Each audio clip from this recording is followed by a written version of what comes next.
My name is Thorn. I am 58 years old, and I stood on the stage at the grand ballroom, bathed in the warmth of the spotlight. It was my retirement party. 30 years of grinding work at the firm had led to this moment. My wife, Elara, who was 55 years old, was right by my side. She was smiling for the cameras, looking every bit the devoted partner. Our marriage had been a 25-year project of careful construction. I truly believed we were a team, finally ready to enjoy the quiet comfort of travel and peace. I had just finished my speech. It was all about our shared future, our upcoming plans, and the years of happiness ahead. The applause finally died down. It was loud and genuine, a soundtrack to the end of one life and the beginning of another. Elara turned to me. She squeezed my hand, a gesture I mistook for deep affection, a silent promise of loyalty. She then reached into her designer clutch, a small, expensive bag she'd bought just for this evening. She pulled out a thick, official-looking envelope. I assumed it was a special gift, maybe tickets for a cruise. My heart swelled with foolish, hopeful pride. Elara's smile did not change, but it went instantly cold and fixed. It was a mask, not a genuine emotion. She handed me the thick packet of papers. "We're done, Thorn," she said. Her voice was low, cutting, and perfectly clear. The words sliced right through the silence that followed my speech. "These are the divorce papers." The roar of the large party, the 100 people, the music, it all felt distant and muffled, like a sound heard from underwater. All the happy sound drained out of my world. I looked down at the documents, then back up at her serene, cruel face. The filing date stamped on the papers was 1 week ago. This was not a private request made over dinner. This was a brutal, public execution of my life and my reputation. I saw the stunned faces of my former colleagues in the front row. They were horrified. "You knew this party was my life's milestone," I said, the words rasping out of my throat, which felt tight and unused. "Yes," she said. Her voice was sharp with triumph. "And now I'm making my own milestone. I'm starting my new life." She took a deliberate step away from me, moving just enough to let the bright stage spotlight hit her alone, making sure everyone saw her as the bold, newly free woman. The initial shock was blinding, like being hit by a truck. But beneath it, a strange, cold, hard clarity took hold. I realized I had not been completely blindsided. Elara had been too eager for this retirement. She had pushed me hard to finalize the pension papers early, suggesting an immediate, single lump sum withdrawal. It would be easier, she had claimed. She had also recently taken a sudden, intense interest in the details of my entire investment portfolio, asking specific questions about liquidity and access. I remembered a strange comment she'd made just 2 months ago about starting fresh somewhere sunny and exotic.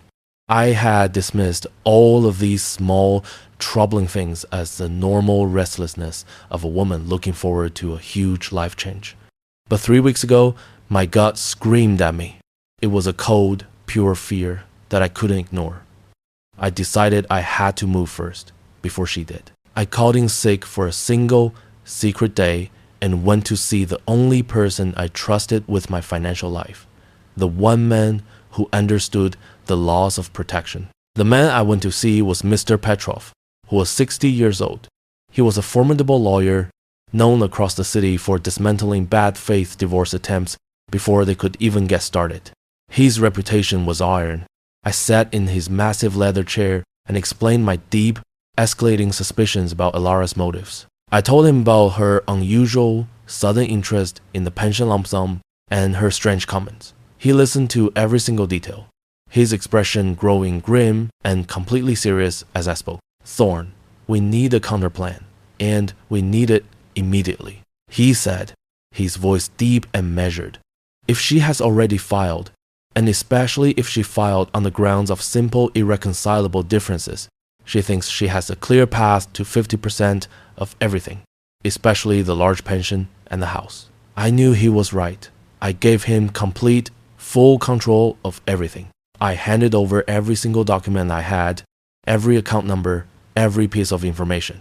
I gave him my complete trust. The main goal, I told him, was brutally simple: protect every single one of my assets and ensure she got nothing from my decades of hard-earned retirement. Mr. Petrov was a machine of efficiency. He moved quickly and silently. The first step was the largest asset, the pension. I had already completed the initial paperwork to receive the full lump sum, but I had not yet submitted the final transfer instruction to the firm's HR department. That delay was the key. Mr. Petrov immediately created an irrevocable trust, a legal fortress. This trust was fully protected by an ironclad prenuptial clause from decades ago, a clause Elara had always casually dismissed as pointless legal jargon. The genius of the move was in the timing. I immediately rerouted the entire retirement fund, placing the full 40 years of my projected income and all current savings into that trust. The funds were instantly untouchable by state matrimonial law because the trust legally predated the marriage. It was a legal magic trick. Elara would soon look into the account where she expected to find millions of dollars, and she would see a shocking, absolute zero balance. The money was safe, and she was already defeated without knowing it. Even with the money safe, I needed to know the whole truth. The financial motives were clear, but the emotional betrayal still burned. I also hired a private investigator, just in case there was more to the story than just greed. The PI was thorough, and he confirmed my deepest, most agonizing fear. Elara was seeing someone. The man was much younger, what the PI cruelly called a poo boy type named Kyle, who was in his 30s. The PI provided photos, detailed records of lavish, secret trips Elara had taken using a hidden credit card she foolishly thought I did not know about. I saw receipts for expensive jewelry, all signed off by her, all paid for with money I had earned. The photographs showed them on beaches, laughing, and holding hands. The cold, logical revenge immediately became intensely personal. It was no longer just about protecting my money. It was about surgically destroying the betrayal she had committed against me and humiliating her. The moment of confrontation arrived on the stage. Elara stood there, bathed in the spotlight, waiting for my inevitable collapse, waiting for the crowd to offer sympathy to the poor wife who was finally free. The papers were still in my hand. I finally looked up from the documents, my face completely cold. "I'm not signing these tonight, Elara," I said. My voice was steady and carried clearly over the lingering buzz of the audience. The crowd immediately leaned in, whispering loudly now. Elara laughed, a sharp, ugly sound of fake confidence. "It doesn't matter, Thorne," she said, dismissing my action. "They're filed. It's over. I get the house and half of the retirement funds, and you know it." That was her one enormous mistake. She had just publicly shown her hand, revealing the depth of her immediate, selfish greed to everyone present, including the CEO and the board members. She had confirmed her only motive was money. The stage was mine now. I reached into my coat pocket and pulled out a single sheet of paper. It was clearly notarized and officially stamped. "Actually, I get the retirement funds," I said, the words cutting through her confidence. "And you, Elara, get nothing from them." I held the paper high enough for the people in the front row to see the official seals. "This is a statement from the Thorne Legacy Trust, established 10 days ago. All my retirement assets were placed into this irrevocable trust, legally protected by a prenuptial clause from 1998. Elara's face went instantly white.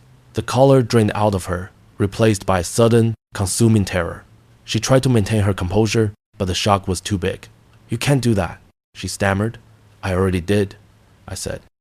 "Mr. Petrov is very good at moving assets quickly and silently before bad faith filing is served. You were too slow." The multi-million-dollar asset she thought she had secured was completely gone. I was not finished with the legal devastation. I still held the thick packet of her divorce papers in my hand. "You filed for divorce on the grounds of irreconcilable differences," I said, making sure the audience heard the bland reason. "That's a lovely, simple reason. But I filed for something else entirely 2 days before you did." I pulled a second document from a separate pocket, also notarized. "This is a notice of default and foreclosure on the marital home, a home I bought and held fully in my name before we married. The prenup specifies that it reverts to my sole property immediately upon fault." The air rushed out of the room completely. The people in the audience understood the implications instantly. The biggest remaining asset was also gone. You get nothing, I said, my voice completely cold. Not the house, and not the millions you plan to spend with your young friend, Kyle. Her plan to retire wealthy had completely collapsed in seconds. Now for the personal part of the betrayal. I had a separate, smaller tablet ready in my hand. I activated it with a quick swipe. I had arranged for a small projector screen to be placed next to the stage's main screen, and on it, the private investigator's photos of Elara and Kyle suddenly flashed up. The images were clear. Them on the beach, laughing, holding hands. It was undeniable proof of her emotional and physical cheating. I quickly switched the display to a photo of the secret credit card statement, highlighting thousands of dollars spent on international travel and expensive jewelry, all labeled clearly. The low murmur in the room turned into a horrified, loud, undeniable noise of disgust. The court will be very interested in this evidence, I announced clearly to the room. Evidence that shows you committed both financial and emotional fraud, while simultaneously trying to steal my life savings with a bad faith filing. Elara lunged forward, not toward me, but toward the small screen, trying to knock the tablet down to stop the pictures from being seen. I easily blocked her with my body. "Silas, please, don't do this!" she screamed, a sound of pure desperation and fear. "Don't call me Silas," I said, sharply correcting her. "My name is Thorn." I wanted her to hear the exact mistake she had made, a final sign of her disrespect and distraction. "I was loyal to you for a quarter century. I gave you my life. This is what loyalty gets." She crumpled slightly. "It was a mistake," she begged, desperation making her voice shake and crack. "It meant nothing. I just wanted to be free." "Freedom is exactly what you'll get," I said, my voice heavy with finality. "But you will not get it with my money. You made your choice." I turned my attention back to the silent, watching room, where my former colleagues, including the CEO and the board members, were witnessing the complete destruction of the Wallace marriage. "You all know Mr. Petrov," I said, introducing my formidable lawyer's involvement. "He has already served Elara with a countersuit. My suit claims malicious intent, financial fraud, and emotional distress." I held up the documents again, making them the visual centerpiece of my revenge. Not only will she get none of my retirement funds, but I am seeking full legal recovery for every penny she spent on her boyfriend, and for the damage to my reputation she caused with this public stunt at my retirement party. The severity of the countersuit was a punch to her future. It was not just about defense, it was about absolute offense. The company CEO, a man who respected hard work and loyalty more than any pretense, stood up from the head table. He walked slowly to the stage and stood directly beside me, giving me his full, silent support. The visual message was clear and powerful. The entire firm, the entire network, was firmly on my side. Elara, who was now standing alone a few feet away, looked utterly abandoned, completely cold and isolated in the blinding spotlight. "You should not have done this, Elara," the CEO said quietly into the microphone. His voice was disappointed and deeply condemning. "You attacked a loyal man who deserved his peace after 30 years of service. This is completely unacceptable." His public statement sealed her social fate within the city's elite. I had one final, small detail to address. I looked pointedly at the large diamond ring on Elara's finger, an expensive anniversary gift from 10 years ago. The prenup states that all gifts exceeding $10,000 remain the sole property of the giver in the event of fault being proven. I said, my voice flat and final, "That ring is legally mine." She held her hand tight against her body, hiding it from view. "No," she whispered, the last vestige of her defiance. I shook my head, cutting off any further argument. "The legal process has already begun. You will return it now, or you will face a contempt of court order and immediate seizure." She looked at the ring, the symbol of her lost future, then back at my unmoving face. Slowly, painfully, she slipped the diamond ring off her finger.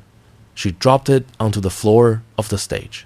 The light caught the diamond, and it rolled slightly away. I bent down and calmly picked up the ring.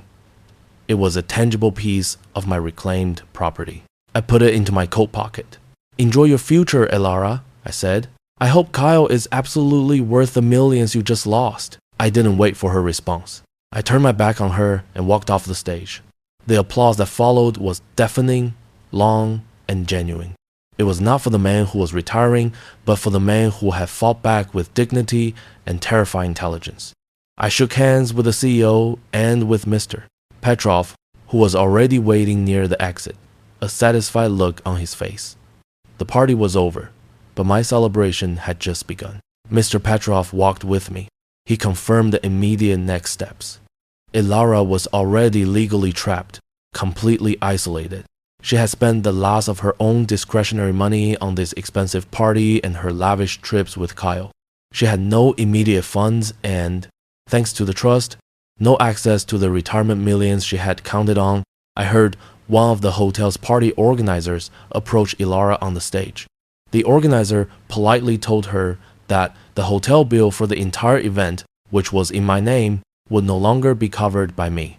She was left completely stranded, having to publicly explain her sudden, dire financial situation to the hotel staff and the few remaining attendees who had just witnessed her utter humiliation. Her downfall was immediate. The next day, I woke up in a quiet, anonymous hotel room I had secretly booked a month prior. I was legally and financially free. My phone rang. It was Mr. Petrov. She tried to access a joint account this morning, he said, sounding pleased. It's empty, Thorne. We moved everything. She is completely financially isolated. Her lawyer is trying to contact us, but we are holding firm and refusing to take the cost for now. The satisfaction was pure, clean, and complete. My life's retirement was secure, safe inside the trust, and her greedy betrayal had cost her everything she had planned on getting. The freedom I felt was immeasurable. I was ready to start the life I deserved, a life of peace without her dark presence. Elara would face a long, expensive, and completely unwinnable legal battle. The evidence against her was overwhelming. The documented financial fraud, the clear spending on her younger lover, and her brazen attempt at the public execution of my reputation all painted her as a malicious actor driven purely by greed. The big payout she dreamed of, the millions she had banked on, was a complete and total fantasy. I instructed Mr. Petrov to be absolutely relentless. I wanted her to feel the full, crushing weight of her greedy, monumental mistake. She will be left with only her personal belongings and a significant amount of debt from the legal process and her past spending. My revenge was complete and surgical. I had protected my life's work and had dismantled her future in a single, perfectly executed public act. She got the dramatic exposure she wanted, but it came with a total, final loss of her financial security and all her social standing. I was now truly retired, completely financially free, and ready to start the honest, peaceful life I deserved. Elara was left to face ruin with a gold-digging boyfriend who now knew she was utterly broke. The man she thought was a fool had given her the cruelest, most perfect gift of all, absolute nothing.